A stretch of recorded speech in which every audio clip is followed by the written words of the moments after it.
maintenant, on va voir un autre aspect, une différence, c'est l'aspect psychologique.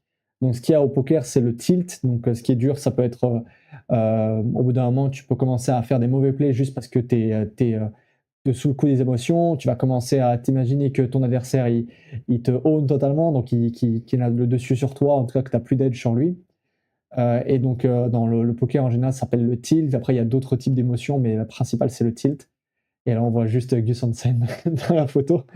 Et non, et on voit juste que ouais, ça peut arriver à tout le monde.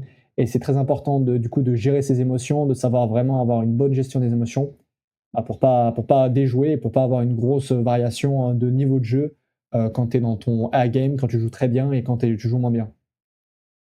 Et un autre truc qui peut arriver aussi dans le trading, et ça c'est autre chose, c'est vraiment l'over-trading après perte. Donc c'est en fait que tu essayes de rattraper tes erreurs, rattraper tes gains, et en fait tu peux tout perdre comme ça gratuitement ou rapidement, pardon.